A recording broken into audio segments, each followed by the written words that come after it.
For all of the characters in Berserk that have joined Griffith's cause in defeating the Kushan Empire and creating Falconia, one of the most useful in its formation and in the battles leading towards it hasn't been the giant physically powerful apostles, but instead a young teenage girl with a very unique ability, Sonia. And she's also managed to become one of the more, let's say, unfavorable characters in the fandom. But similar to the hatred of Charlotte, I think most of it is unwarranted.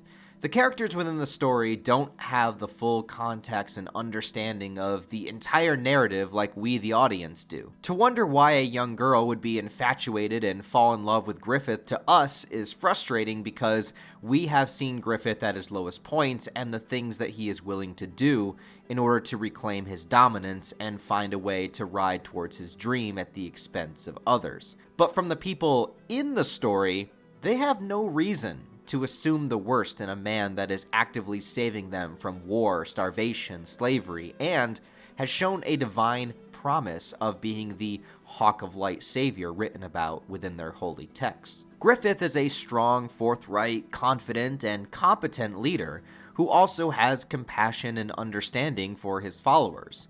He has shown them proof of life after death and created a utopia for all of mankind to live within. And he is even now eliminating all of the monstrous threats that plague the world. He's also, let's face it, even to us dudes, we gotta admit, he's handsome as fuck. And judging by how well Charlotte is sleeping here in this panel, I'm sure he still lays that pipe like an expert. So with all this combined, it's no shock that people would find Griffith to be pretty much the coolest guy alive.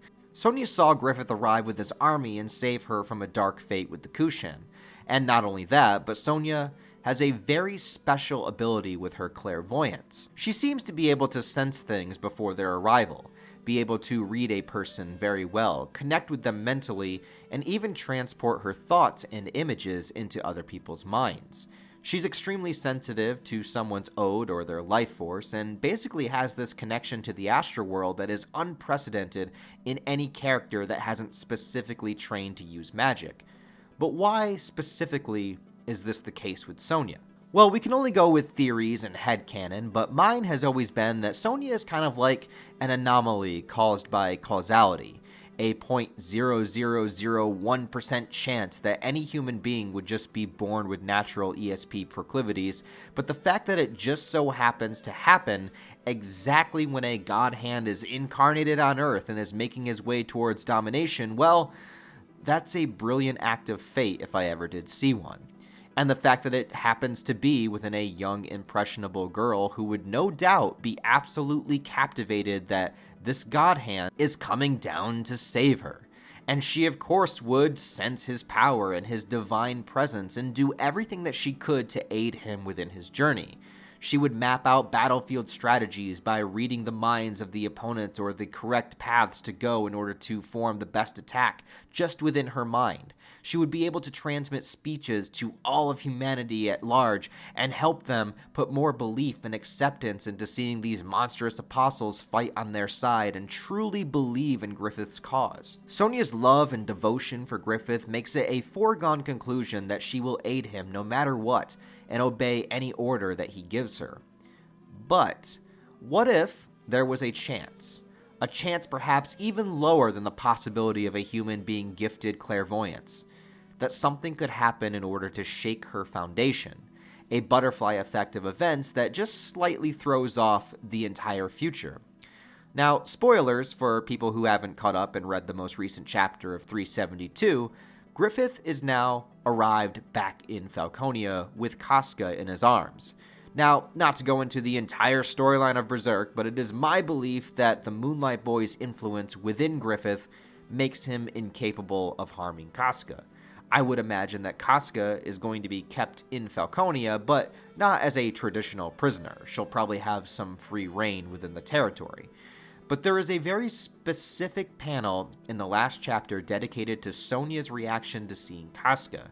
Sonia doesn't know who Kaska is, but Sonia, with her crush on Griffith, breeds a tremendous amount of jealousy within her. She already has to deal with Griffith and Charlotte being an item, but now another woman has entered the fray.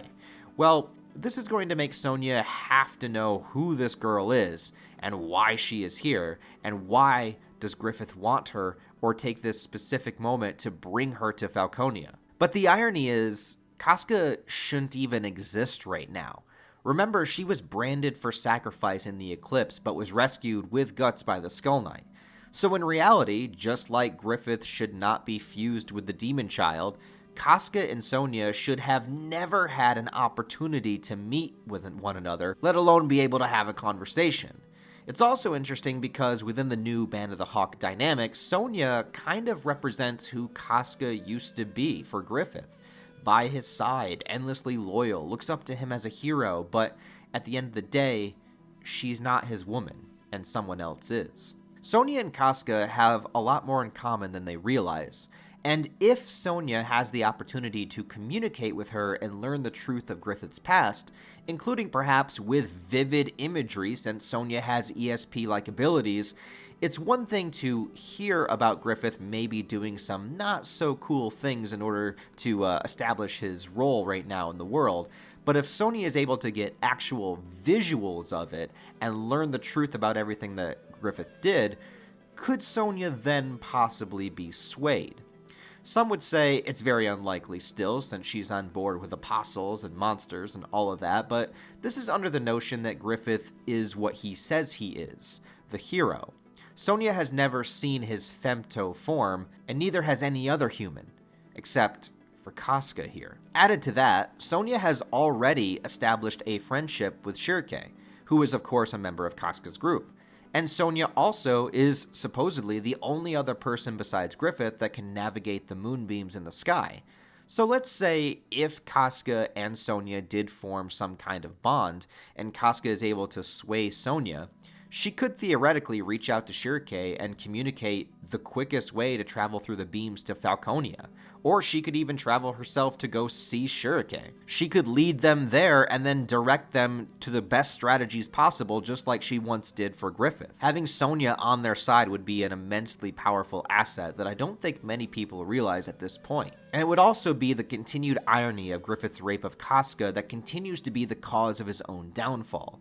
One horrific moment of dominance caused the creation of the Moonlight Boy that limits Griffith's full potential, and also Kaska still being alive and being able to connect with a clairvoyant, and of course Guts somewhere out there, hurt and broken, but still alive, and still with a chance to do something.